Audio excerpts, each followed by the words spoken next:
በዝቋላ ደብረ ከዋክብት አቡነ ገብረ መንፈስ ቅዱስ ገዳም ምን ተፈጠረ? ሰበር ዜና። በምስራቅ ሸዋ ሀገረ ስብከት በሚገኘው ጥንታዊ የዝቋላ ደብረ ከዋክብት አቡነ ገብረ መንፈስ ቅዱስ ገዳም መጋቢውን ጨምሮ 4 አባቶች በታጠቁ ኃይሎች መገደላቸው ተገለጸ።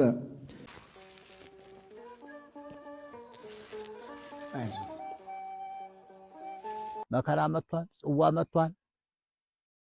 መጥቷል፣ የመከራ ጽዋ መጥቷል፣ ሰማዕትነት መጥቷል። እንዳንሽ ጽዋ መጥቷል። መጠጣት ነው የሚገባል።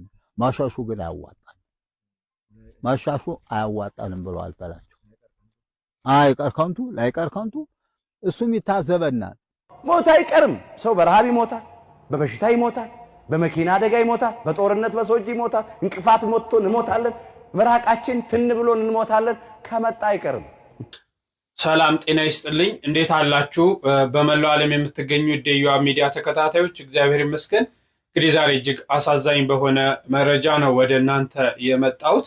እንግዲህ ይህ መረጃ ማህበረ ቅዱሳን ተዋሕዶ ሚዲያ፣ ሌሎችም የሚዲያ አካላት ዘግበውታል። በጣም እጅግ ያሳዝናል። በተለይ ብዙ ጊዜ እየተደጋገመ በደብረ ከዋክብት አቡነ ገብረ መንፈስ ቅዱስ ገዳም ዝቋላ ማለት ነው አባቶች በማይታወቁ በታጣቂ ኃይሎች እየተገደሉ እንደሆነ እንሰማለን። እንግዲህ ዛሬም ይህ መከሰቱ ሰምተናል። እጅግ ያሳዝናል።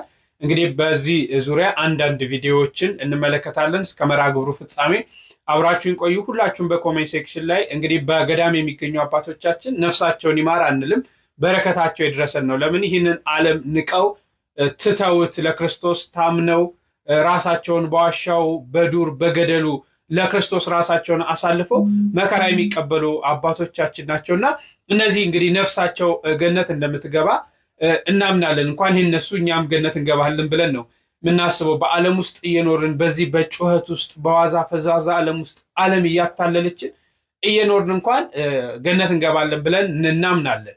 ምክንያቱም የክርስቶስ ልጆች ስለሆንን እንደ ምሕረቱ ይምረናል ብለን ስለምናስብ ማለት ነው። በገዳም የሚገኙ አባቶቻችን ግን ነፍሳቸውን ይማር አይባልም፣ በረከታቸው ይድረሰን ነው። እኛም የነሱ በረከት እንዲደርሰን፣ ምክንያቱም እነሱ የዚህን ዓለም ነገር ትተው መንግስቱን ለመውረስ እየሰሩ ያሉ፣ መንግስቱን ለመውረስ ክርስቶስን እያገለገሉ ያሉ፣ መንግስቱን ለመውረስ ለእሱ ታምነው እየኖሩ ያሉ ናቸውና ሁላችሁም በኮሜንት ሴክሽን ላይ የአባቶቻችን በረከት ይድረሰን እያላችሁ ጻፉ። በእውነት ካመንን እምነት ካለን የአባቶቻችን በረከት ይደርሰናል።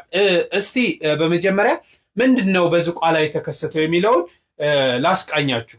ተመልከቱት። እንግዲህ በስክሪኑ ላይ እንደምትመለከቱት በዝቋላ ደብረ ከዋክብት አቡነ ገብረ መንፈስ ቅዱስ ገዳም ቁጥራቸው ያልታወቀ በዋሻ የሚኖሩ